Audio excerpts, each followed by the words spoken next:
Okay, I said I'd show you how I do some of this yarn work. So there's 3 pieces of yarn I'm using. This is kind of a mohair style, a tan, and a pink. The primary reason that I'm doing this way is just to give you an idea of what you can do playing around with this stuff.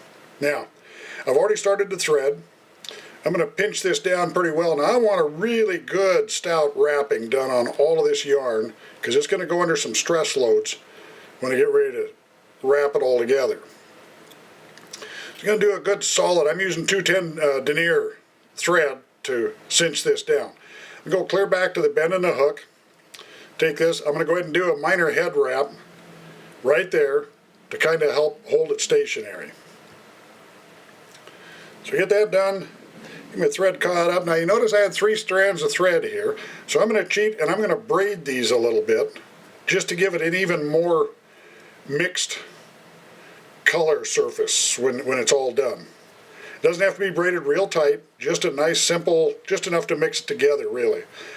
Once I get it mixed together to where I want it, and that's kind of up to you how much mixing you want to do on this. So I'm going to go ahead and call that good right now. Now I'm going to take some hackle pliers and reach out here, pinch the ends of these, put the hackle pliers on. Now I'm going to start twisting these together. Oh, didn't get all 3 of them in there tight. There we go. Start twisting these together into itself. Now on a single strand of yarn, you got to twist like that. You just keep twisting it so it gets tighter and tighter like this is doing. You notice how this is starting to stretch or spin together. It gets smaller in diameter as you tighten it up further and further. And you keep spinning it until it's just about impossible to turn without it jumping. If you notice here it's starting to bend a little bit in there. Well, if I turn it much further, it's going to start twisting together. So I'm going to back that off about a half a turn. I'm going to reach out here and I'm going to grab a hold of this for about the length I want the abdomen sticking out. Let go of that. I can readjust that to make that a nice smooth. Pinch that off. And now I'm going to wrap around this a couple of times and cinch it down real tight.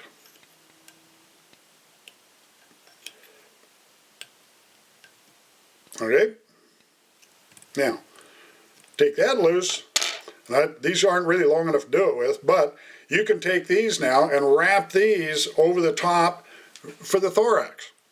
Depending on the type of fly you want to make, determines whether you use 1 piece of thread or 1 piece of yarn, like this guy, that comes out looking like that. You can see how simple that is. A nice, easy, nice abdomen on it, already segmented for you. You can go with a couple of pieces of yarn, like this, make it just a little bit thicker. You can see how you can see the segmentation really clear on that one. It comes out really nice as far as segmentation goes.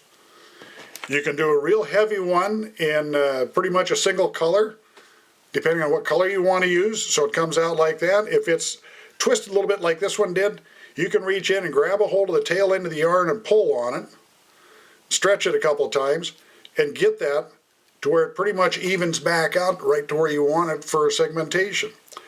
Now one of them that I do, and I use orange and brown or orange and tan, depends on how I feel that day, I guess, and I do a salmon fly pattern. Now this is not exactly how I do it. I just whip this together real quick like to give you an idea.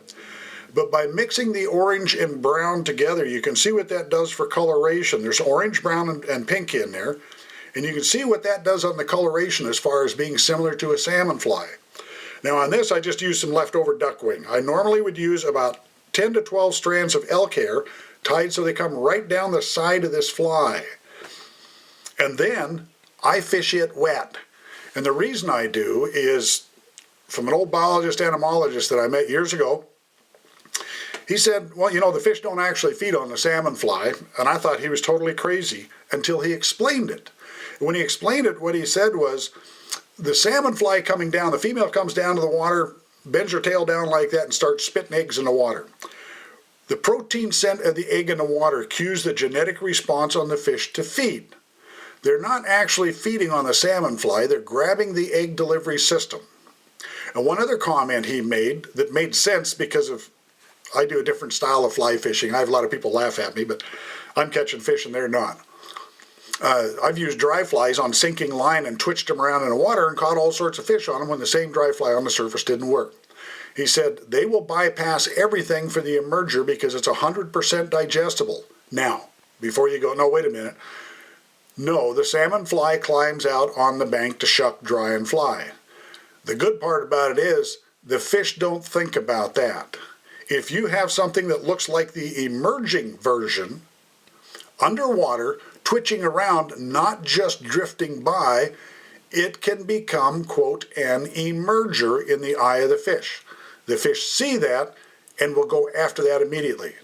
I've been into areas where people sliding the stimulators by have not touched a fish in 30 casts, and I have caught fish nearly every cast. Matter of fact, I had a couple of guys who wanted to outlaw sinking line and wet flies on one of the rivers I fished for salmon flies because I did so well and they did so poor. But that gives you an idea what you can do. It makes it real easy to whip that out and come up with any style, color, pattern of abdomen you want that is a segmented side. And like I said, if it doesn't twist back together exactly like you want it, you can kind of unwind it a little bit, stretch it out, put it back together, and have a pretty much a dead even segmentation on it. There you go. Easy way to twist the thread and get some really nice abdomens out of it. You can make it 2 twists long or you can make it 12 twists long, depending on what you want to do. If you want a nice damselfly body, get some blue and some black yarn, stretch that out fairly long, twist it, bend it over and see how long that abdomen comes out. And then you can adjust. Again, you can move it. You can make it as long or as short as you want. Hope you have some fun with that. Good luck with it. If you got any questions, don't be afraid to email me or text me, and I'll gladly answer any questions you have. This video should pretty well do it. Have a good one. Have fun. Try it out. You may get some very, very pleasant surprises. Catch you later.